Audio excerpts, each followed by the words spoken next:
Buenas tardes, bienvenidos a esta nueva sesión de los ciclos que estamos haciendo desde hace ya más de 12 años, es Global y el capítulo español del Club de Roma, y que tratan de alguna manera de hablar de temas geopolíticos en los cuales poder enmarcar pues, todas las pretensiones que desde sus inicios el Club de Roma ha tenido desde su creación en 1968. Es más, en esta sesión, lo habrán visto ustedes por la breve entradilla que hemos puesto al programa, era una sesión que no estaba pensada en esto para acomodarse dentro de unos momentos tan dramáticos como los que estamos viviendo, y donde de alguna manera el atentado de Hamás del 7 de octubre, pero también la situación que hay ahora mismo en la Franja de Gaza y la situación de inhumanidad con la que estamos asistiendo a ver cómo se corta el agua o cómo no hay combustibles para hacer pan y para mantener la energía en hospitales y en escuelas y en las viviendas y estamos asistiendo a un éxodo horrible buscando el sur, y también viendo cómo da la sensación que toda la comunidad internacional se inhibe de un problema que venimos arrastrando prácticamente desde el mismo momento en que yo nací. Yo nací un poco antes que el Estado de Israel, para que se hagan una idea de lo mayor que soy ya, pero lo cierto es que, y lo comentábamos hace un momento ahora con algunos de los ponentes, que todos tuvimos momentos de esperanza allá por los años 90, pero esas esperanzas se desvanecen, y se desvanecen porque estamos asistiendo a una turbulencia impresionante en las relaciones internacionales y a unas dificultades de salir de aquel mundo que surgió a finales de la Segunda Guerra Mundial y que de alguna manera configuró una estructura institucional a través de Naciones Unidas que hoy día vemos que es prácticamente irrelevante para la resolución de conflictos y para la gravedad que los mismos tienen. Es más, se está poniendo de manifiesto que el invocar al derecho humanitario, hay entidades, instituciones, personas que les suena como algo alejado, ¿no? Y estamos en una bipolaridad tremenda. El club ha intentado, y cuando lo hablamos con Es Global, pensábamos que era importante hablar de esos nuevos horizontes de la globalización multipolar. Y ahí entraba en juego el tema del sur global y el tema también de qué papel iban a jugar pues estos movimientos que hay alrededor del G77, o de cómo algunas potencias, aunque a veces tengan intereses contrapuestos, pueden de alguna manera plantearse que hay que reformar el orden internacional y que hay que reformarlo en beneficio del desarrollo humano y en beneficio de unas condiciones de vida dignas para todos los pobladores del planeta. El Club de Roma publicó en 1976 un tercer informe de Jan Tinbergen sobre la reordenación del nuevo orden mundial, que cayó prácticamente en el olvido porque nadie quiso entrar a discutir eso. Y sin embargo eso hoy día es lo que quizá se está reclamando desde este sur global y desde los países que forman esos 134 países del G77. Estamos en un momento verdaderamente crítico y estamos en un momento que nosotros, especialmente algunos que hemos vivido con el estímulo de crear una comunidad europea que de alguna manera fuera un referente moral, estamos verdaderamente desolados viendo cómo el crédito de Occidente lo estamos dilapidando, si ya lo habíamos dilapidado bastante en estos años, con las posiciones que tenemos de enfrentamiento entre la posición israelí y la posición palestina, lo estamos dilapidando mucho más. Carecemos de influencia. Hace poco yo mencionaba en otra charla un artículo de Andrea Ricci en El País sobre las guerras que hay alrededor de la Unión Europea y hasta qué punto somos irrelevantes. Puede ser que seamos un referente regulatorio, pero somos verdaderamente irrelevantes en la política internacional y en lo que nos atañe a las áreas más cercanas a esta comunidad maravillosa que cree que es el centro del mundo,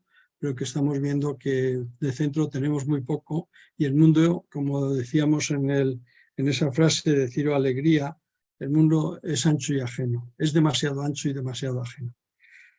Yo quisiera hacer una pequeña referencia, dado que ya se ha incorporado Mariano Aguirre, al dossier que ha sacado La Vanguardia hace poco sobre el sur global, y en el cual hay una magnífica introducción del propio Mariano, y que de alguna manera viene a plantear las contradicciones que hay incluso dentro de los propios BRIC y lo difuso que es a veces las pretensiones que quieren. Pero lo que está claro es que hay un descontento generalizado con la situación que tenemos y la necesidad imperiosa de acomodar las nuevas realidades institucionales de carácter internacional a lo que está ocurriendo realmente en el mundo. El mundo de hoy se parece ya muy poco a aquel mundo que sale de la Segunda Guerra Mundial. El cambio tecnológico es impresionante, la emergencia climática es todavía mucho más impresionante y luego fenómenos como los fenómenos migratorios, la atracción de los países desarrollados y la pobreza de los múltiples países que están sumidos en una desesperación grande, nos obligan a repensar el mundo de otra manera. En este sentido, y lo digo porque nos acompañan las dos codirectoras de Global, y que cerrará el acto Ana Mangas y que lo va a moderar Lourdes, y lo hablábamos antes con ella. Nosotros pensamos en que la siguiente sesión a esta, de ver qué papel juegan los BRIC, la ampliación de los BRIC y este sur global, sería replantearnos también que sobre estas globalizaciones multipolares caben crearse rutas que sean a lo mejor un tanto alternativas a la más conocida de la ruta de la seda. Hoy día, con el atentado del día 7 de octubre, todo eso ha saltado por los aires. No sabemos todavía cómo vamos a titular la próxima sesión que vamos a tener el 27 de septiembre. Estamos totalmente desconcertados y estamos, yo creo que todos, asistiendo horrorizados a las imágenes que nos llegan, a esa mezquindad de decir que solo pueden pasar 20 camiones y pensamos que pueden llevar 20 camiones para una población que está totalmente desesperada y totalmente hundida. Yo no me alargo más, agradecerles a todos ustedes su presencia y decirles que vamos a seguir trabajando en esta línea de abrir debates sobre temas complejos y sobre temas muy orientados a que entre todos contribuyamos entre este tipo de diálogos, junto con otras instituciones y con otras entidades y asociaciones, a crear un espíritu de que es necesario un nuevo desarrollo humano acorde con los tiempos y que dejen atrás guerras que son propias de finales del siglo XX, pero que no tendría sentido que llegáramos a mitad del siglo XXI con una situación como esta. Comentábamos antes, desde cuándo empieza, desde el mismo momento de la creación del Estado de Israel, estamos en esta situación. Son ya incontables las guerras, las escaramuzas, los atentados, la inhumanidad que ha habido alrededor de esta tierra, y quizá a veces se pudiera explicar, y Solomon Ben-Ami a veces, que es una persona que se acerca a veces a sesiones nuestras del Club de Roma, decía una frase que quizá es que estamos ante un territorio que tiene demasiada historia, pero tiene muy poca geografía. En esa situación, aunque tenga muy poca geografía, creemos que es posible encontrar vías para la paz, vías para el desarrollo humano y vías para la convivencia entre gentes que no pueden estar todos los días viviendo el horror de una guerra. Y ya me callo, le dejo el papel a Lourdes, que es la que tiene que llevar eso, y agradecerle tanto a los ponentes como a todos los asistentes su presencia en esta nueva sesión del Club de Roma con Es Global. Muchas gracias. Muchas gracias, José Manuel. Buenas tardes a todos. Os doy la bienvenida a este evento, la ampliación de los BRIC y el protagonismo del sur global, donde vamos a tratar de analizar precisamente cuál es el papel del sur global en el mundo y cuál puede ser su papel en el futuro de las relaciones internacionales, ¿no? Para ello tenemos a Mariano Aguirre, que es miembro asociado de Chatham House y asesor Red Latinoamericana de Seguridad de la Fundación Friedrich Ebert. Georgina Higuera, que es directora del Foro Asia, y Ángel Alonso, vicedecano de la Escuela de Políticas Económicas y Asuntos Globales del Instituto de Empresa. Antes de empezar, comentar que se pueden hacer las preguntas en el icono que tienen abajo, precisamente donde pone preguntas y respuestas, y yo después, cuando terminen los ponentes de hablar, las formularé y abriremos el debate al resto de asistentes. A mí me gustaría empezar tratando de definir precisamente de qué hablamos cuando lo hacemos de sur global Y dentro de esto, si podemos considerar, Mariano, esta te la lanzo a ti, esta pregunta, si podemos considerar a China parte de ese sur global ahora mismo. Muchas gracias, Lourdes, muchas gracias, José Manuel, y a todo el equipo de Club de Roma por esta invitación. Breve y rápidamente, el término sur global, yo creo que es un término que se está usando mucho y está poco conceptualizado. He empezado a usar especialmente en diferentes campos. Por un lado, los que son, digamos, los estudios llamados estudios postcoloniales, estudios críticos de todo lo que es, lo que ha sido, lo que ha creado y lo que ha dejado y las herencias que hay del mundo colonial y el mundo, digamos, de los grandes imperios y cómo todo eso todavía se traduce, digamos, en determinadas estructuras de los llamados estados débiles, estados frágiles en países del sur, cómo eso se prolonga también en países del norte, como por ejemplo el racismo. Por lo tanto, cuando se habla de sur global se conecta, o por lo menos los teóricos del sur global y los prácticos conectan movimientos como Black Lives Matter en los Estados Unidos con movimientos de liberación en países del sur, o movimientos indígenas, por ejemplo. Por otro lado, el sur global es usado también por el periodismo, creo que simplemente porque se ha empezado a utilizar y se va reproduciendo, y hay sectores académicos que también lo usan y lo teorizan, vinculado, como dije antes, a estos estudios críticos.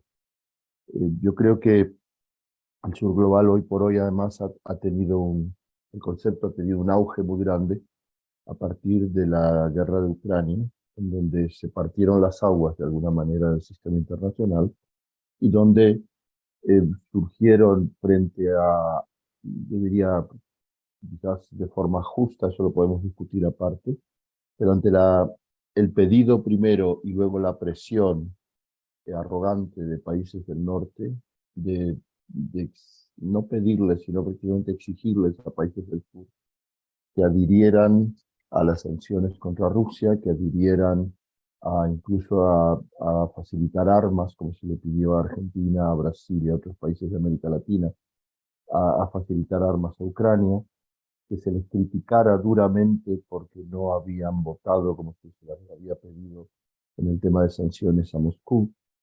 Y esto ha generado una reacción muy, muy fuerte en toda una gama de países, que yo no tengo una visión romántica sobre ello. Hay países donde muy honestamente sus gobiernos o sus sociedades que critican duramente y dicen, ustedes nunca nos han ayudado con su sistema internacional liberal, edificado después de la Segunda Guerra Mundial, incluso han interferido en nuestros procesos políticos y ahora quieren, cuando tienen una guerra en Europa, que nosotros votemos junto con ustedes. Aquí hay toda una gama muy fuerte, por eso también pienso que el sur global es un término que abarca demasiado y define poco. En este sentido, no se puede comparar iniciativas de pequeños países, como por ejemplo los países del Caribe, como la India, o con un país como Turquía, que se considera norte y sur, atlantista y no atlantista, oriental y occidental. Hay mucho, digamos, le llamaría legítimo, pero oportunismo político. Y por lo tanto yo creo que debemos ser cautelosos. Yo, por ejemplo, cuando escribo, y vale una anécdota personal, no uso sur global, uso países del sur. Terminando rápidamente con la pregunta, Lourdes, que tú me hacías, ¿es China un país del sur global? Yo creo que no. O sea, China hoy ya no es un país, si hablamos de países del sur o de ese sur global como países que tienen problemas de subdesarrollo, que están en una posición de inferioridad frente a países del norte que han sido colonia o que hoy siguen teniendo una posición predominante de dominio sobre países del sur y también sobre países del norte, de otros países del norte, y les vemos como que tienen problemas de subdesarrollo en sus estructuras económicas, que tienen problemas para proyectar su diplomacia. China no tiene estos problemas, tiene problemas, aquí hay expertos mejores que yo, como el caso de Georgina, que pueden explicarlo, siguen teniendo serios problemas internos de subdesarrollo o serios problemas, por ejemplo, internos de crisis climática debido a la acelerada industrialización que han tenido, pero hoy por hoy son competidores fuertes. De hecho, no por nada, China aspira y está en vías de convertirse y es ya una de las grandes potencias del sistema internacional en el sentido tecnológico, en el sentido comercial, en el sentido de influencia política y económica, e incluso en un futuro no muy lejano en ser una gran, ya lo es potencia nuclear, pero incluso en competir con Estados Unidos, por ejemplo, en potencia militar, que por hoy da Estados Unidos. Por lo tanto, yo creo que China juega con mucha habilidad. En foros como los BRICS se presenta al mismo tiempo como un país en vías de desarrollo, soy del sur, y con una identidad del sur por haber sido país oprimido, invadido, y que ha tenido que librar guerras, que ha tenido una revolución, y por el otro soy gran potencia. Y puede, como tiene elementos de las dos cosas, puede jugar las dos cartas. Pero sinceramente para mí, creo que hoy por hoy, por las capacidades que tiene, no es un país del sur. Que sea un país BRIC es otra historia que podemos discutir luego, porque no todos los BRICS son necesariamente, podríamos decir, países del sur. Por seguir un poco en línea precisamente con esa cuestión de la etiqueta, ¿no? del sur global, ¿hasta qué punto es adecuado o contraproducente precisamente hablar de sur global, en especial desde Occidente? ¿Cómo esto puede, digamos, aumentar las brechas y derivar esa falta de entendimiento entre el sur y el norte? Ángel, esta te la lanzo a ti. Muchas gracias, Lourdes, y gracias al Club de Roma y a Esglobal por la invitación y por estar aquí, que es un auténtico placer. A ver, yo un poco seguiría en la línea, ¿no?, que apuntaba Mariano, ¿no?, de las terminologías. Desde luego creo que es contraproducente, o sea, creo que es totalmente contraproducente para Occidente el encajonarse en estas categorías que no le hacen ningún juego a favor, ¿no? Pero yo empezaría un poco por lo que mencionaba Mariano, es decir, para empezar, el sur global como término es un oxímoron, es decir, o se es global o no se es global. Yo hace poco estaba en la Asamblea de Naciones Unidas a final de septiembre y cada vez escuchaba más hablar del norte global, ¿no? Y me parece ridículo, ¿no?, que empecemos, porque es un poco esa división en la que estamos empezando a caer, con categorías que no son para nada descriptivas y que en el fondo lo que están creando es esa división de bloques, ¿no? Y un poco prácticamente el sur global y el norte global lo que están es replicando categorías que hemos utilizado tradicionalmente como Occidente y Oriente, o el mundo no occidental, norte-sur, desarrollo no desarrollo, ¿no? Y desde luego, vamos, yo estoy muy de acuerdo con Mariano en que es una categoría, no conozco a nadie, francamente, que hable del ámbito de las relaciones internacionales, que te diga que sí, que es una categoría que le gusta o que explica algo, pero todos caemos en el uso, ¿no?, de la misma, y yo creo que es algo que debemos de corregir. Pero efectivamente yo creo que es precisamente desde Occidente que estamos creando esa categoría, quizás también con la esperanza o un poco de definir un tercer ámbito, ¿no?, en el ámbito de las relaciones internacionales, ¿no? Por un lado estaría el norte o el mundo desarrollado, o si queréis podemos utilizar un poco el proxy G7. Por otro lado están los emergentes, ¿no?, los BRICS, ¿no?, que se supone que se han graduado de esa categoría de sur global, pero como bien decía Mariano, y eso seguramente Georgina lo mencionará mejor, ¿no?, que es experta en China, ¿no? Muchos países del llamado, del bloque emergente o del bloque BRIC, juegan ese doble juego, ¿no? En parte se han graduado de esa categoría, pero muy frecuentemente ellos se presentan dentro del subglobal como cabeza de ratón, ¿no?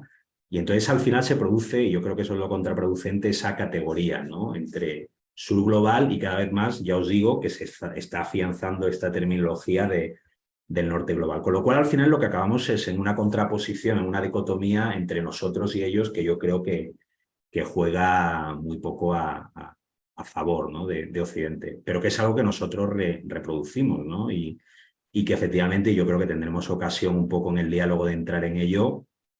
En un contexto como el actual, al final marca un cleavage en las relaciones internacionales en las que o estás en un lado y estás en el otro, ¿no? Y lamentablemente por esa doble moral, por ese doble rasero, por esa hipocresía, ¿no? Que muchas veces el llamado mundo desarrollado pues también ha ido afianzando en su interlocución y en su relación con el llamado sur global, pues al final estamos poniendo a estos países un poco entre la espada y la pared, ¿no? Y lamentablemente yo creo que no estamos construyendo narrativas de engagement y de compartir un espacio, ¿no? Porque obviamente ningún país occidental se ve, ¿no? Como decíamos anteriormente, como potencial cabeza de ratón dentro del subglobal, con lo cual estamos cada vez más jugando ese juego de bloques, ¿no? Y de una fractura en el mundo, y se pierde ese subglobal, ¿no? Porque el norte no habla ese lenguaje, no representa esos intereses, y muchas veces, pues ya lo digo, ¿no?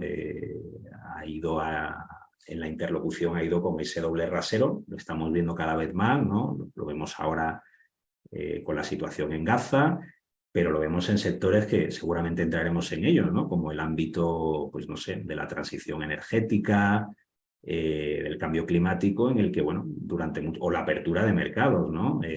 Pues ahora al llamado sur global se le ha pedido durante mucho tiempo que no se preocupe por la autonomía estratégica que ellos podían sentir, que podían defender, ¿no? En términos de políticas industriales nacionales, pero ahora mismo nosotros las estamos aplicando. Cerrar mercados, ¿no? En aras de una seguridad o una resiliencia que obviamente puede tener una lógica, la tiene, pero va totalmente en contra de lo que hemos estado predicando en el llamado sur global durante generaciones y décadas, con lo cual, obviamente, pues ese mensaje y esa narrativa no suena bien en estos países, con lo cual, por simplificar y por ir a lo concreto, yo creo que obviamente esta dicotomía, desde luego, no va a favor de Occidente, y tenemos que cambiarla desde nuestros países. Y Georgina, tú llevas años analizando Asia, China, pero Asia o sea, China en concreto, pero Asia desde hace muchísimo tiempo, y las distintas dinámicas y comportamientos en la región. También muy puesto el foco también en los BRICS y su papel en el mundo. Hilando un poco con lo que decía José Manuel sobre, a pesar de las diferencias que existen entre estos países, esas coincidencias, ¿no? en la demanda de reformar o rediseñar la gobernanza política y financiera. ¿Qué significa la ampliación de los BRICS para esa gobernanza global, digamos, y también a qué nos referimos cuando hablamos de esa reforma institucional internacional que quieren hacer o que demandan? Primero, muchas gracias por la invitación. Encantada de participar tanto con Ángel como con Mariano. El problema cuando se habla del sur global, yo creo que el sur global lo utilizan también India y China, en parte porque quieren adueñarse de los votos o del apoyo de estos países.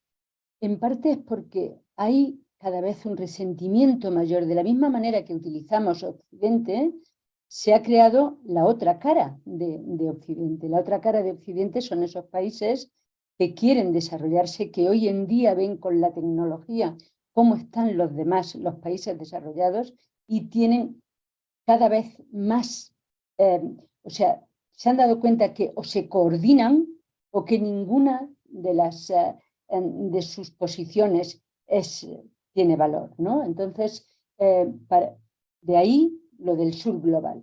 Son países que son muy distintos, de la igual manera que son muy distintos también los 5 BRICS, y ahora mucho más lo que se llaman los BRICS Plus, ¿no? Que van a partir del 1 de enero de 2024, ya habrán entrado otros 6 países, ¿no? Con lo cual, pues le añaden finanzas, le añaden energía, le añaden posición estratégica, y todo esto sirve también como una contraposición a Occidente. Nos guste o no nos guste, Occidente, en el que estamos nosotros, y sobre todo con la presidencia de Biden ha tenido muy claro que Estados Unidos es el líder de Occidente, que tiene que estrechar sus alianzas con una serie de países y que él quiere un mundo dividido. Y ese mundo dividido es, la división está entre democracias y autocracias. Y si no, y frente a ese democracias y autocracias, hay muchos países que son democracias, pero que aún no han llegado a su desarrollo y que sienten que el norte, o sea, que Occidente les utiliza, que Occidente utiliza un doble rasero, y esto por eso son los aceleradores que estamos viendo hoy en día mucho más en ese subglobal, como ha sido la guerra de Ucrania, como ha sido la pandemia en que Occidente primero nos dotamos todos de vacunas y luego pues ya las que sobraban o lo que sea, pues las íbamos dando pero primero nos salvábamos nosotros.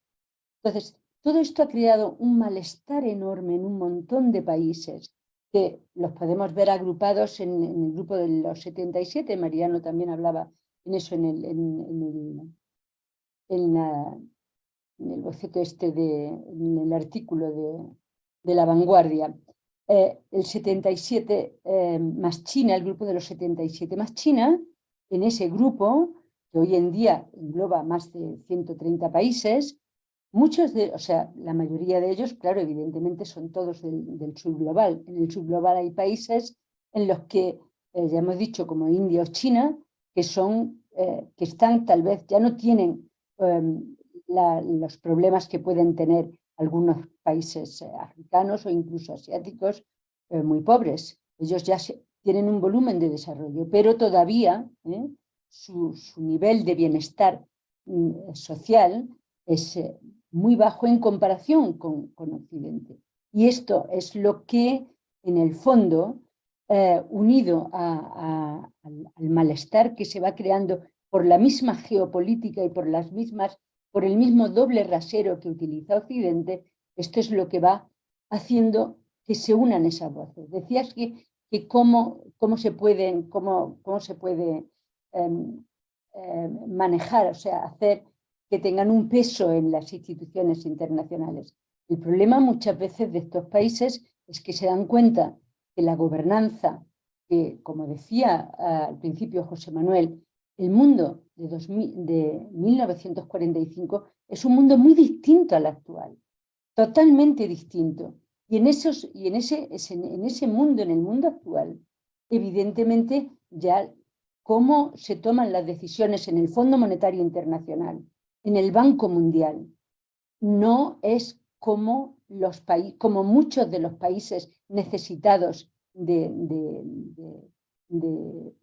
digamos, de créditos, pues están dispuestos a ser sometidos a las normas que estos imponen, ¿no? Entonces, lo que quieren es que haya un nuevo orden que sea más justo, que sea más inclusivo y que tenga en cuenta los intereses, no solo los intereses de Occidente, que es lo que hasta ahora se está defendiendo, sino también los intereses de ese sur global.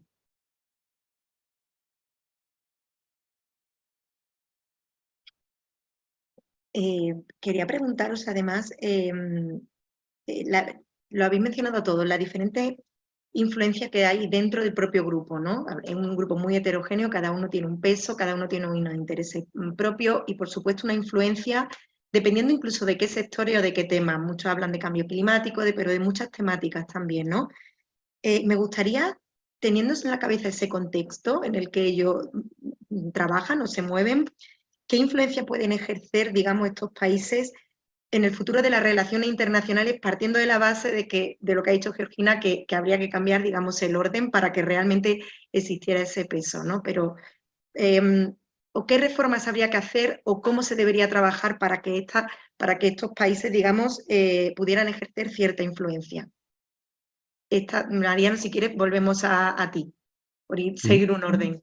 Sí, muchas gracias. Quería muy brevemente primero comentar una cuestión. Si yo entendí bien, quizás no lo entendí bien cuando Ángel intervino, quería hacer un comentario. Yo creo que entiendo el punto que tú decías, Ángel, de que no haya, o sea, esa idea de que hay divisiones, hay bloques, eh, no es beneficiosa para nadie, tú decías para Occidente y probablemente para nadie. Ese principio lo comparto. Lo que ocurre es que las divisiones sí existen, es decir, hay un mundo claramente y que nosotros hemos mencionado aquí, lo mencionaste tú y yo lo mencioné antes, Georgina, de alguna forma también. Hay un mundo que de forma, si quieres, confusa, vaga, compleja, no unificada, a veces es el foro de Porto Alegre que luego más o menos desaparece, otras veces es algún presidente oportunista como Modi en la India, o sea, tiene muchas formas que, como dije antes, yo no las vivo, no las percibo ni tengo un análisis romántico sobre ellas, pero sí existen. Es decir, el enfado, el rechazo, la presión, como acaba de decir Georgina, que haya cambios, y yendo a tu pregunta, Lourdes, de que haya cambios fuertes. Y aunque todo esto está lleno de matices, aunque esos cambios tengan que ver también con sistemas de poder, es decir, cuando determinados países plantean queremos ser miembros del Consejo de Seguridad de Naciones Unidas, cuando lo dice Brasil o lo dice la India, o lo dice Sudáfrica, no lo están diciendo porque quieran ser la vanguardia revolucionaria del sur. O sea, lo están diciendo porque consideran que ellos tienen una envergadura política, diplomática, económica, que les hace merecer ser parte de una de las estructuras de poder del sistema internacional, que está deteriorada, que está desprestigiada, que no manda todo lo que se pretendía que mandara después de la Segunda Guerra Mundial, pero que sigue siendo un foro importante y por lo tanto quieren estar ahí.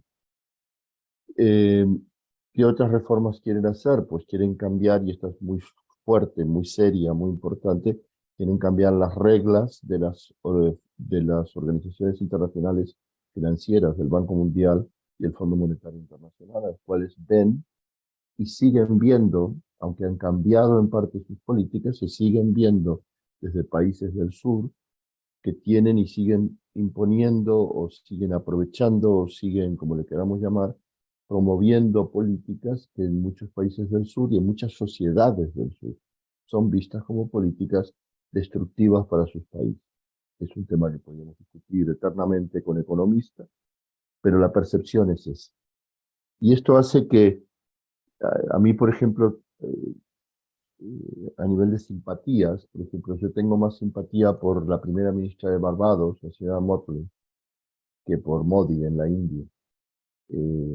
Porque me parece que la señora Motley, cuando ha planteado en los últimos años de forma muy hábil, ha promovido en foros internacionales muy importantes una cuestión básica, que es su país se hunde, literalmente, Barbados se hunde, se va a hundir, va a desaparecer por el cambio climático, y si no entero una parte, y plantea, queremos renegociar la deuda externa a cambio de ayudas para la transición verde. Es una propuesta muy concreta y es una propuesta muy digna y muy decente. Y otros países muy poderosos, o sea, con gran poder, como es la India, o como es China, o como es Brasil, por supuesto tienen toda la legitimidad o todo el derecho a querer cambiar el sistema internacional. Y al mismo tiempo tienen esto que es, queremos cambiarlo y al mismo tiempo queremos ganar cuotas de poder.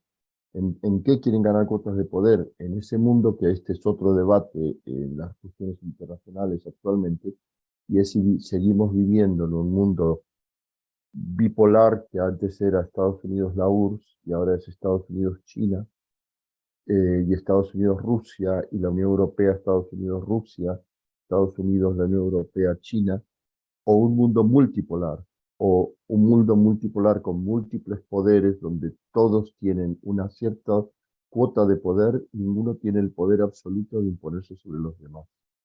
Y esto, aunque mucha gente, especialmente amigos en la izquierda, no lo quieren ver, Estados Unidos, por ejemplo, ya no es el poder que era. Estamos asistiendo, viviendo en la época post-hegemónica de los Estados Unidos. Esto no quiere decir que no tenga poder, que no tenga influencia, que no tenga la mayor cantidad de armas sofisticadas del mundo y que no pueda todavía imponer criterios. Pero su cuota de poder económico y comercial en el mundo, su cuota de poder tecnológico y su cuota de que le hagan caso, para ponerlo en términos sencillos, se acabó. No es la misma que hace 20 o 30 años. Ejemplo reciente, Biden yendo a pedirle, implorarle a Netanyahu que invada siendo humanitario, una especie de gran sinsentido. Y Netanyahu es Frankenstein. O sea, Estados Unidos ha alimentado a Netanyahu durante décadas, lo ha apoyado durante décadas, y ahora creen que apoyándolo, Netanyahu va a ser más humano y más caritativo y más cuidadoso en la invasión de Gaza. Pero es uno de los tantos ejemplos que hay. En el mundo, en tu pregunta, es el mundo, ¿cómo va a influir todo este debate de los BRICS y de los emergentes? Es una parte, o son una parte de los actores que van a tener influencia y que están teniendo en el cambio del sistema internacional. No totalmente, pero es una parte muy importante. Y mientras sigamos teniendo crisis como la de Ucrania y la de Gaza, la de Israel-Palestina, les da la oportunidad también de reafirmarse más. Ustedes no nos apoyaron antes, o sea, ustedes ahora nos han pedido que apoyáramos porque Rusia invadió Ucrania. Nosotros llevamos muchos años diciendo que Israel no cumple ni una sola de las resoluciones del Consejo de Seguridad de la ONU, que también es invasión y ocupación de un territorio. Aquí estamos. Y ahora, ¿qué nos van a pedir? Estoy totalmente de acuerdo con lo que dices, Mariano, pero además es que uno de los grandes problemas, de los grandes aceleradores en el sur global para unirse, para tratar de coordinarse, que está aprovechando tanto India como China, ¿no? Es precisamente el cambio climático, lo que decías de Jamaica, ¿no? De la primera ministra de Jamaica, porque en parte Occidente ha prometido cientos de miles de millones de dólares para apoyar, porque nosotros, Occidente es el principal responsable del cambio climático, ¿no?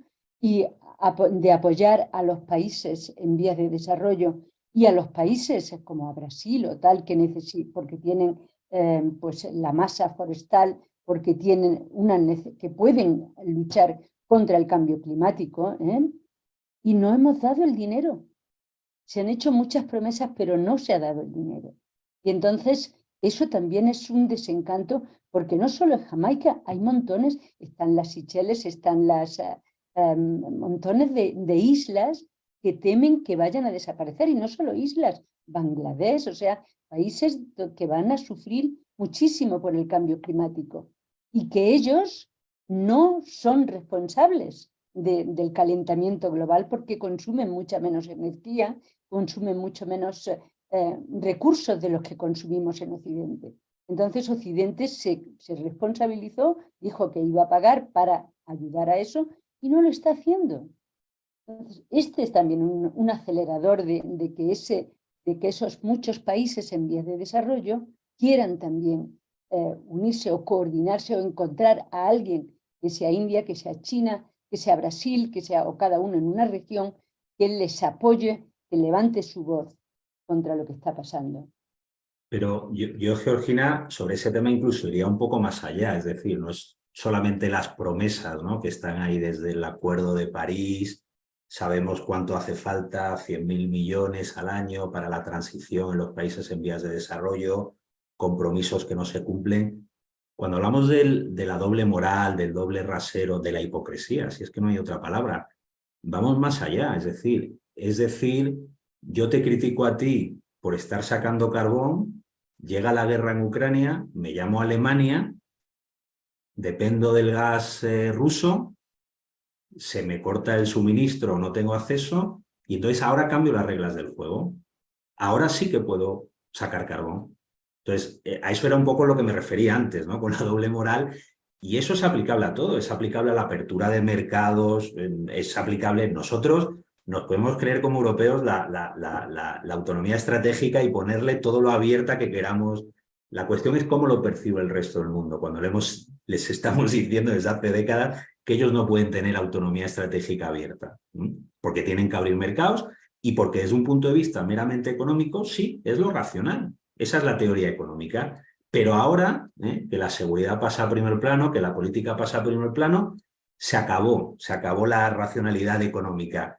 Y son las reglas del juego que intentamos ponerle al resto del mundo. Eso obviamente se percibe como se percibe, ¿no? Mariano mencionaba, estoy totalmente de acuerdo con lo que decías, es más, también muy un poco más allá.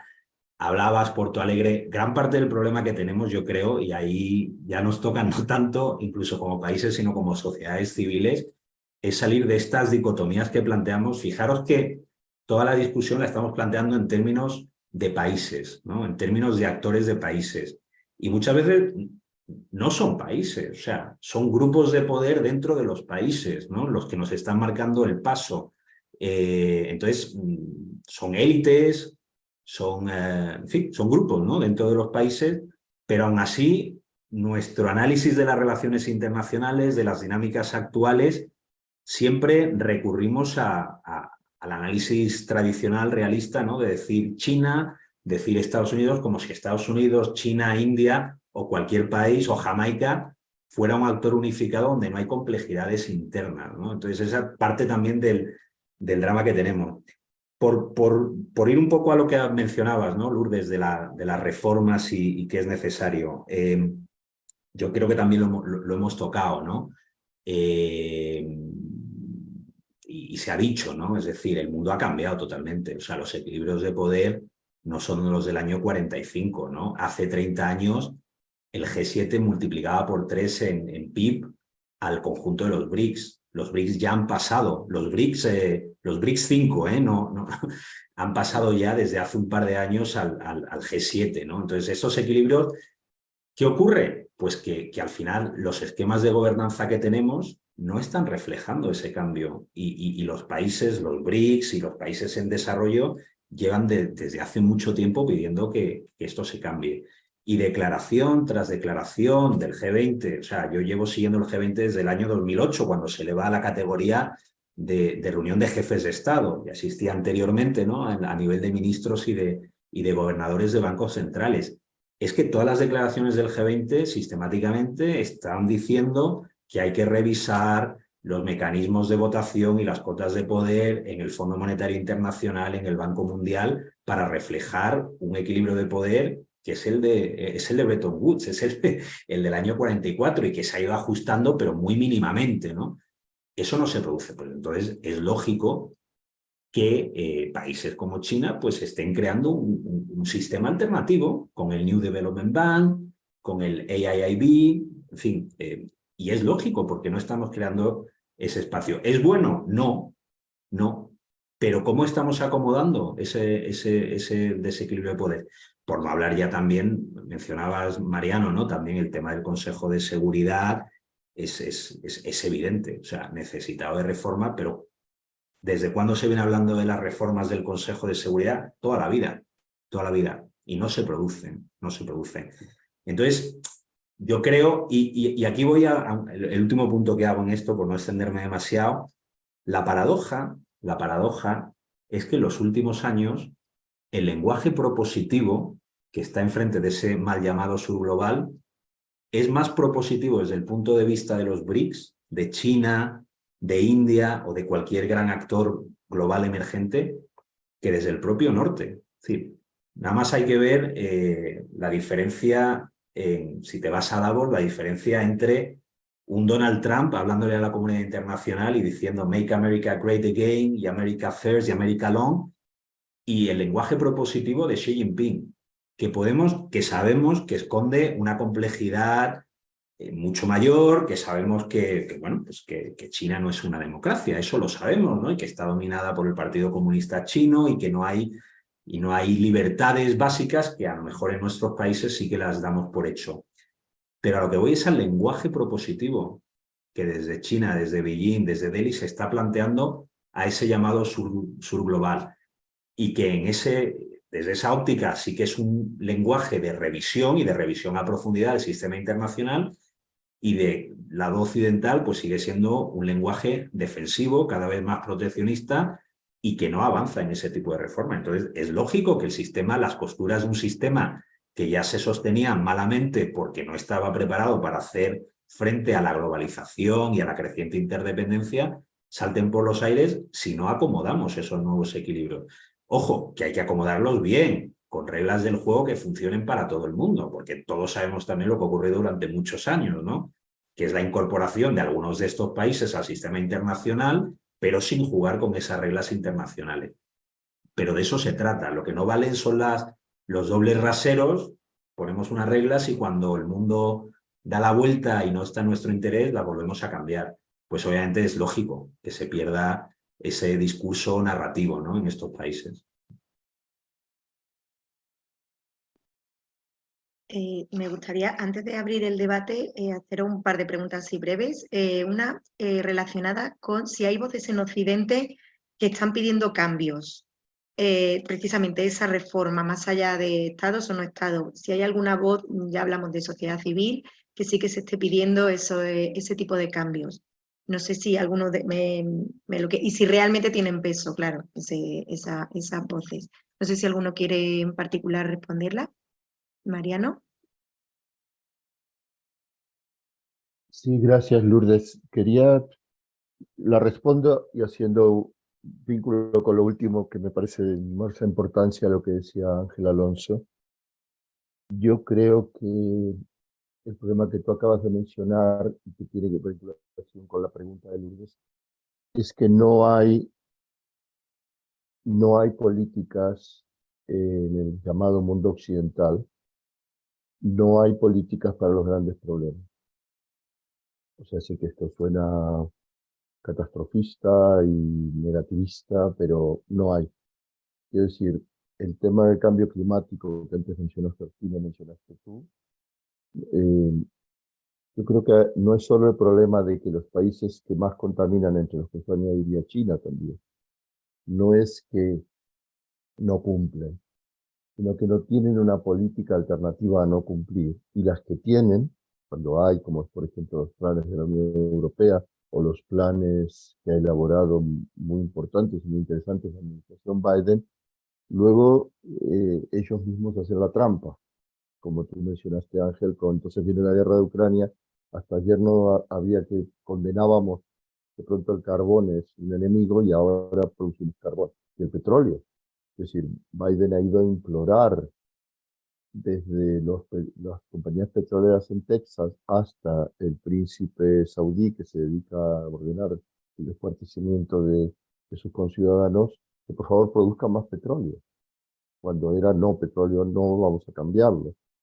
Entonces, el problema es la falta de políticas. Lo que estamos viendo en casos circunstanciales, Afganistán, ahora Israel-Palestina, el tema del cambio climático, eh, los vaivenes, o sea, Estados Unidos se lanzó literalmente con mucha fuerza la idea de vamos a desacoplarnos de China, y cuando la Cámara de Comercio de Estados Unidos, cuando los europeos, cuando economistas con dos dedos de frente le dijeron a la Casa Blanca que no se puede desacoplar porque hemos estado 3 o 4 décadas llevando a las empresas a China. Primero, que no las podemos sacar en 3 días o en un año. Y segundo, que no nos conviene ni nos interesa, porque ahora además ya no solo producimos barato en China para vender en el mercado mundial, producimos barato en China para vender en China. Entonces no nos queremos ir. Entonces han tenido que cambiar, ya no nos desacoplamos, nos desvinculamos un poco del sector defensa. Bueno, es decir, si uno lee atentamente, amargándose la vida todas las mañanas las noticias o las escucha, falta política, no hay política. Y al no haber política, entonces sí, por ejemplo, China y Rusia intentan ocupar el espacio con otro discurso, que es el discurso de vamos a cambiar el sistema internacional, pero es un discurso todavía vacío, quiero decir, es un discurso que dice de entrada, puede llamar la atención, pero cuando uno rasca un poquito el discurso se encuentra con que en realidad sí, China muchísimo más que Rusia porque tiene muchísima más capacidad. China juega todas las cartas, no sé si Georgina está de acuerdo, trato de tener más peso en la ONU y creo organizaciones paralelas. Trato de tener más peso en el Fondo Monetario y el Banco Mundial, creo organizaciones regionales económicas y comerciales. China tiene una estrategia más elaborada. Que esa estrategia vaya orientada a cambiar el sistema internacional, tengo más dudas. Es más bien ir hechos sobre el terreno que puedan dar lugar a cambios. Y después ya vamos a ver qué es. Pero en el mundo que estamos nosotros, el que discutimos nosotros, en el que queremos humildemente influir, no hay política para ninguno de todos estos temas. Y eso es realmente una tragedia, porque oscilamos entre políticos que más o menos intentan decir algo a populistas que quieren a un mundo complejo engañarnos diciendo que es un mundo fácil. Yo creo Si me que permitís un momentito, me ha pedido José Manuel la palabra para hacer un comentario. Adelante, José Manuel, si quiere, y Georgina, ahora te doy paso. Y Ángel también, si queréis, antes de abrir el debate. No, Lourdes, pero prefiero que hable, si es simplemente un comentario ya casi al final y antes de que hable Ana. Ah, perfecto. Pues entonces adelante, Georgina, que te he interrumpido. sí, no, decía que yo sí que creo que China tiene una hoja de ruta o un camino para crear un nuevo orden internacional, y que se ha creado el Banco Asiático de Inversión en Infraestructura y el nuevo Banco de Desarrollo y tal, en parte ha sido porque Occidente no le ha dado el trozo del pastel que ella quería tener, o sea, el mando que ella quería tener en el Fondo Monetario Internacional, en el Banco Mundial, o sea, acorde a su peso, ¿no? Entonces, lo que pasa es que China, en contra de Rusia, China no quiere cargarse el orden internacional porque considera, en eso estoy de acuerdo con Mariano también, porque considera que al fin y al cabo con ese orden internacional ella se ha convertido en la primera potencia del mundo por paridad de poder adquisitivo, ¿no? Entonces, no le interesa cargarse el Fondo Monetario Internacional, pero no le interesa cargarse el orden internacional, pero cuando ese orden internacional la frena, lo que hace es poner un puente y saltar por encima. Y entonces por eso es por lo que está creando estos... yo creo que dentro de eso lo que China pretende, ahora lo que pasa es que se ha encontrado en ese camino, digamos, en esa hoja de ruta de ir cambiando, de ir, digamos, acoplando el orden internacional a sus propios intereses, no lo hace por ayudar al mundo, evidentemente a sus propios intereses. Lo que pasa es que se ha encontrado con la guerra comercial que le decretó Donald Trump y sobre todo con la guerra tecnológica que le ha decretado Biden. Y la guerra tecnológica le está haciendo mucho daño a China. La guerra de los microchips está costando muchísimo. Y eso ha hecho que sea también unido a la pandemia, la ralentización que estamos viendo ahora en la recuperación económica, en volver a tomar las riendas de la economía, en cómo eso le afecta en la nueva ruta de la seda de la que hablaba José Manuel, ¿no? Bueno, pues la nueva ruta de la seda, que para China era, cuando la creó, era un poco pues un intento o sea, una gran iniciativa diplomática de desarrollo, como ella pretende, por toda Europa, pero que también, por toda Asia, desde el este al oeste, o sea, desde China hasta Europa, pues, y que ahí se han encontrado otros muchos países en vías de desarrollo que han pensado que esa iniciativa era positiva para ellos y que además a través de los bancos chinos que no preguntan tanto y que no imponen una política económica como impone el Banco Mundial o el Fondo Monetario Internacional cuando concede los créditos, eso también les ha servido a esos países en vías de desarrollo para crear sus propias infraestructuras, que son muy importantes para su desarrollo, ¿no? Y todo esto, o sea, yo creo que China sí que tiene una hoja de ruta en contra de Occidente. De hecho, cuando China, digamos que despierta hacia el mundo, es cuando la crisis de 2008. En la crisis de 2008, China se da cuenta de que el sistema con el que ella se había enriquecido, el orden internacional, falla, y quien lo ha creado, que es Estados Unidos, no tiene capacidad para reformarlo.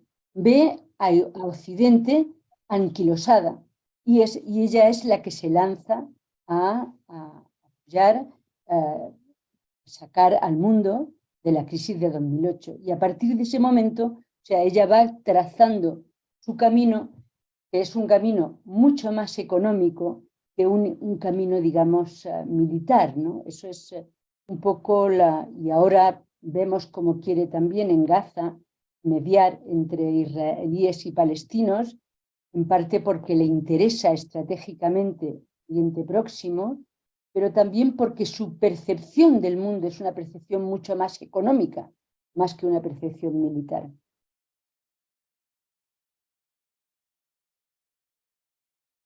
Sí, un comentario rápido. Yo también estoy de acuerdo con Georgina, ¿eh? Yo creo que sí que China tiene una visión y sobre todo tiene una propuesta. La cuestión clave es si esa visión, esa propuesta nos gusta a nosotros. Y francamente hay muchas cosas de ello que no nos gustan. Hay una cuestión de respeto por los derechos humanos, democracia, etcétera, que obviamente en Occidente nos rechina. Y eso es parte de la propuesta. La cuestión, y ahí voy un poco, y estoy también con lo que decía Mariano, cuando él habla de que no hay políticas, es un poco a lo que yo me refería cuando decía que no hay narrativas o no hay proposiciones, ¿no? O sea, llevamos mucho tiempo intentando ponerle parches a un sistema que nuevamente hace aguas por todos lados y en el que parte de la reforma que es necesaria es una reforma que implica cambios en profundidad. Y esos cambios en profundidad implican ceder cuotas de poder. Claro. Otra cosa, o sea, volvemos al tema de la doble moral y el doble rasero, ¿no? Por supuesto que China quiere mediar en el conflicto actual y eso también se traduce en una proyección de poder, pero ¿qué país no quiere? La Unión Europea también quiere y Estados Unidos también quiere. Pero ¿qué pasa? Que venimos de un mundo en el que tradicionalmente hemos sido los actores que hemos tenido el monopolio de eso. Hoy leía también en la prensa, ¿no? Hay una reunión para intentar poner freno, ¿no? Y desde la prensa de nuestros países se ve negativamente que puede haber una iniciativa pilotada por Turquía, por Irán. Bueno, ¿por qué? Porque tradicionalmente en nuestra mentalidad, bueno, la administración Bush II lo definió, ¿no? El eje del mal durante mucho tiempo. Pero hay que contar con estos países como parte de la solución y hay que criticar lo que hay que criticar, que es mucho, pero luego hay cuestiones en las que no podemos ceñirles a un rasero que ni nosotros mismos nos aplicamos. El tema de China en los organismos internacionales. Un claro ejemplo. Se critica que China quiere tener más dirigentes chinos en organismos internacionales, pero eso es política de Estado de todos los países. España también quiere más españoles dirigiendo organismos internacionales. Y Francia, Italia y Alemania. La cuestión es, una vez que tienes esa persona dirigiendo un organismo internacional, ¿a dónde va esa lealtad? ¿A la comunidad internacional? Porque supone que eres un funcionario internacional y tu principal prioridad es hacia la comunidad de países que representa ese organismo internacional, ¿o es una línea directa con Beijing de donde tú recibes instrucciones? No, pues eso, ahí es donde hay que dar la guerra y la batalla, pero no en otras cosas en las que estamos aplicando una doble moral. Y lo peor de todo es que aplicando esa doble moral estamos alienando mucho no solamente a China, sino al llamado sur global, que obviamente ve que nosotros aplicamos un doble rasero. Entonces yo creo que estoy muy de acuerdo, ¿no? Lo que nos faltan son narrativas y propuestas, porque en realidad lo que estamos intentando es poner parches a un sistema que tradicionalmente pues, nos ha beneficiado a nuestros países, donde hemos tenido cuotas de poder y de protagonismo, y si nos vamos a las IFIs, de porcentaje de voto, que ya no reflejan el mundo tal y como es. Y eso implica ceder donde tienes que ceder, y trabajar conjuntamente.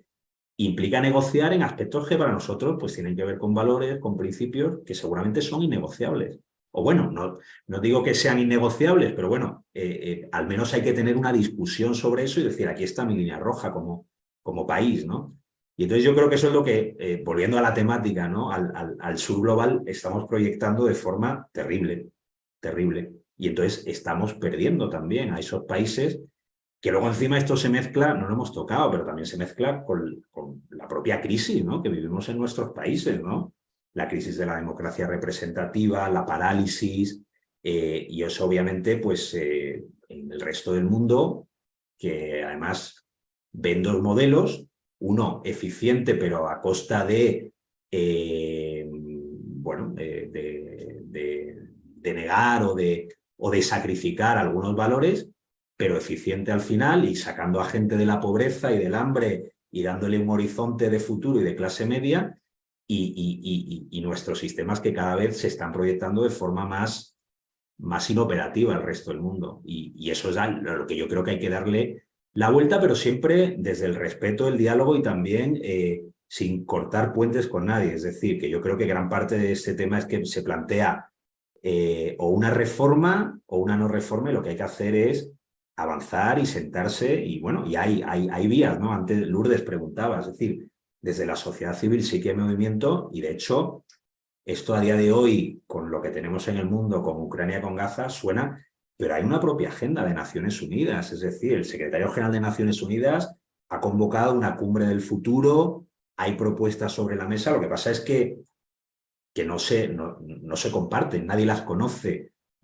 Todos hablamos de la geopolítica hoy en día, nadie habla de la reforma de la gobernanza global, porque los vientos que soplan no van en esa dirección. Pero el debate está ahí, y las propuestas y lo que nosotros deberíamos de estar impulsando a nuestros países es el empezar a ocupar ese espacio y compartirlo, y bueno, al final es un tema de colectividad, ¿no? Y de humanidad en su conjunto. Pero la realidad es que eso implica ceder cotas de poder que hasta a día de hoy pues han disfrutado nuestros países y que no reflejan el mundo tal y como es a día de hoy.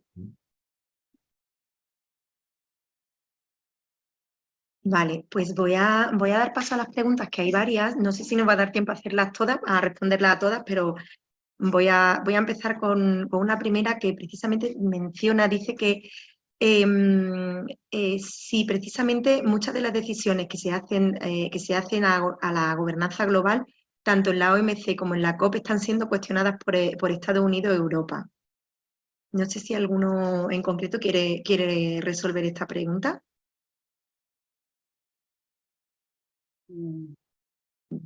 Bueno, Cristina, ¿tú? Vale. a ver, están siendo cuestionadas por Estados Unidos y Europa porque China está intentando también hacer su propia reforma de estas instituciones, y Estados Unidos niega y Europa pues sigue a la zaga de Estados Unidos. El problema con Europa es que nosotros necesitaríamos tener una, digamos, una autonomía estratégica y tener nuestras propias decisiones sin estar tan pegados a las decisiones de Estados Unidos. Y esto, pues a la larga, es lo que, digamos, dificulta el que Europa tenga también una credibilidad. Europa, primero, hemos dejado la defensa en manos de Estados Unidos, luego por ese punto, pues ya tenemos un punto menos, y luego no tenemos credibilidad porque no tenemos una autonomía, no alzamos nuestra voz, que en algunos momentos puede ser diferente de la de Estados Unidos. Esto es un problema, claro. Yo por complementar lo que decía Georgina sobre esta cuestión, desde luego, es decir, yo creo que si pillamos la OMC, es decir, la OMC, a ver, no solamente es Estados Unidos, pero sabemos que hay instrumentos y mecanismos dentro de la OMC. El mecanismo de resolución de controversia está paralizado por el no nombramiento de jueces, que lleva vetando y que no se ha corregido, no lo olvidemos, durante la administración Biden. O sea, que hay muchas cosas que sí, que los 4 años de Trump hicieron mucho daño, porque, bueno, vuelvo al tema que mencionaba antes, que era un presidente abiertamente antimultilateralista. O sea, contra un sistema, es el gran disparo, ¿no?, que se ha hecho Estados Unidos en el pie, ¿no? Un sistema que fundamentalmente está diseñado por Estados Unidos y que juega todavía a favor de Estados Unidos, ellos se han alienado desde del propio sistema durante 4 años. ¿Ha habido correcciones en la administración Biden? Sí, pero limitadas. Es decir, obviamente Biden es un presidente más multilateral, pero volvemos al tema que mencionaba antes. Si tú eres un país del sur global, ¿quién te dice, y lo sabemos, ¿no?, que Trump puede volver en aproximadamente un año a la Casa Blanca, ¿no? Entonces también esa credibilidad, esa estabilidad, que al final para las relaciones internacionales es fundamental, porque tú lo que necesitas es un horizonte de credibilidad en los interlocutores que tienes. Pues cuando tú ves estos vaivenes y esta falta de credibilidad y de confianza que te da el interlocutor, pues es claro.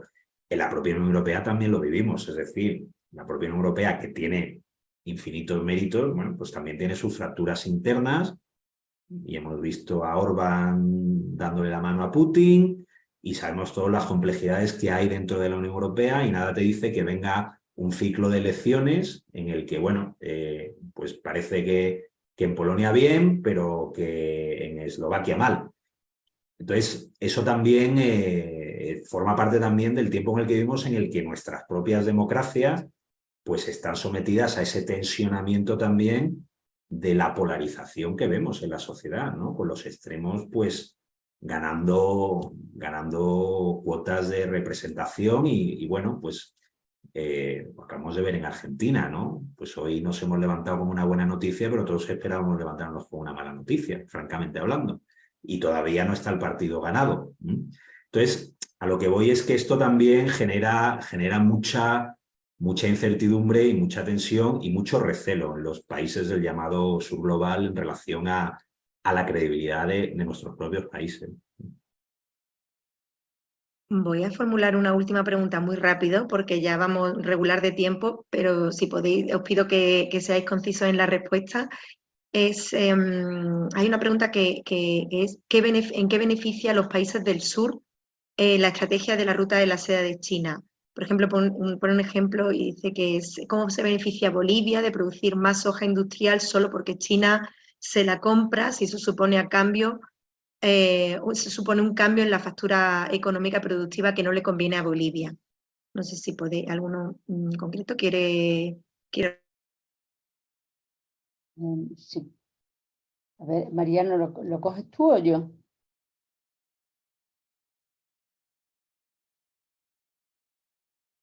Yo puedo responder, pero creo que habla mucho.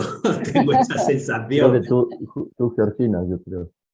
Bueno, a ver, la ruta de la seda, pues como todo es una iniciativa china que pretende sobre todo impulsar el desarrollo en el sur, sobre todo en el sur, o sea, porque ahora ya el desencanto que tiene con Occidente, con Europa, que sigue sin coger esa iniciativa, entonces la está metiendo sobre todo para el sur. Pero evidentemente la ruta de la seda pretende sobre todo un beneficio para China. O sea, lo importante es el desarrollo, pero China tiene que desarrollarse también con esa iniciativa, ¿no? Entonces, en algunos países pues se han creado deudas o se han creado, pues no sé, en concreto el tema de la soja en Bolivia.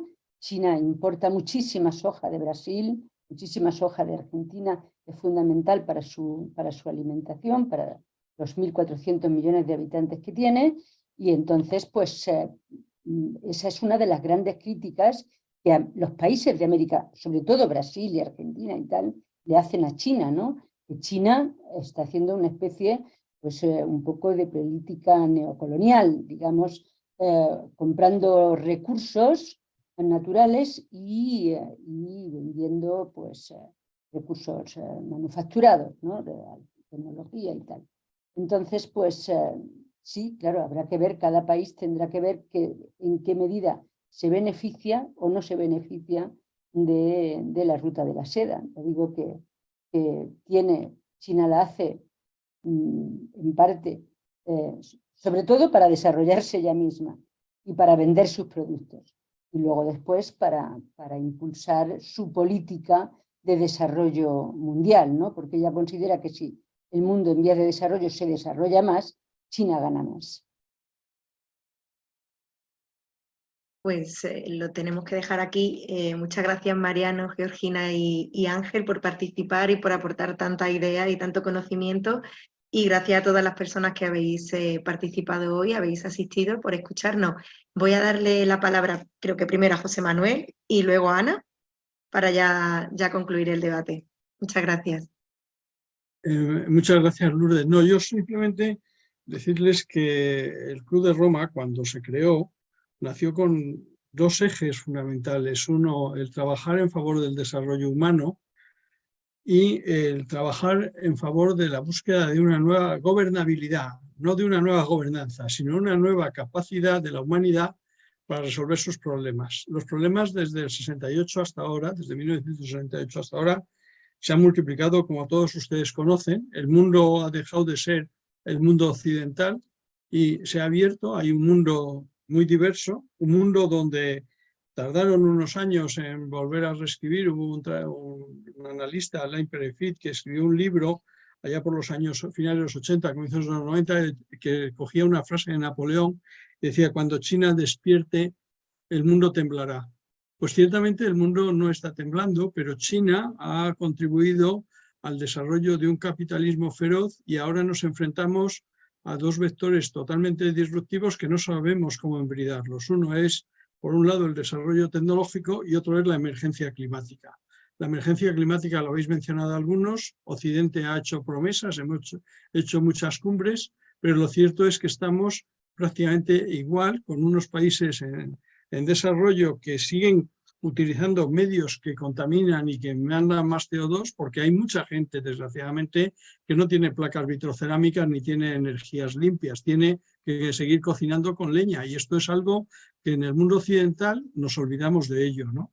Pero claro, estamos en un momento donde la propia economía china, que ha contribuido a ese capitalismo global, con sus bajos precios, con su ser la fábrica del mundo, hoy día está pasando ella misma por problemas y por situaciones muy controvertidas que hacen que su crecimiento no sea el que se esperaba.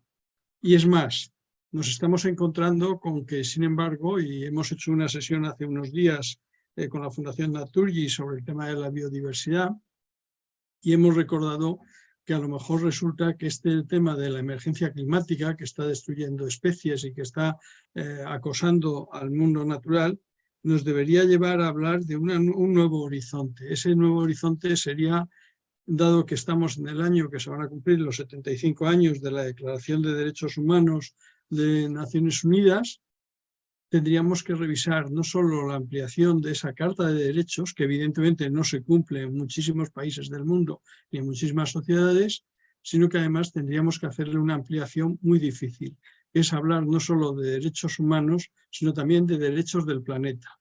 Y hasta qué punto nosotros estamos adhiriendo a la biodiversidad y nos estamos dando ese tiro en el pie que habéis mencionado antes. Hay otro tema.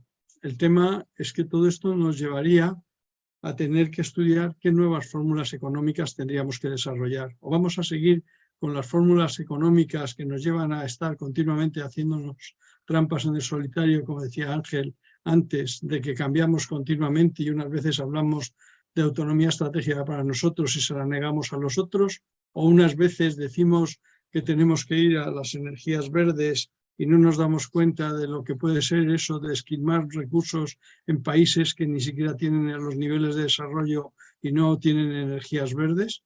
O sea, estamos en un mundo lleno de incertidumbres y de confusiones.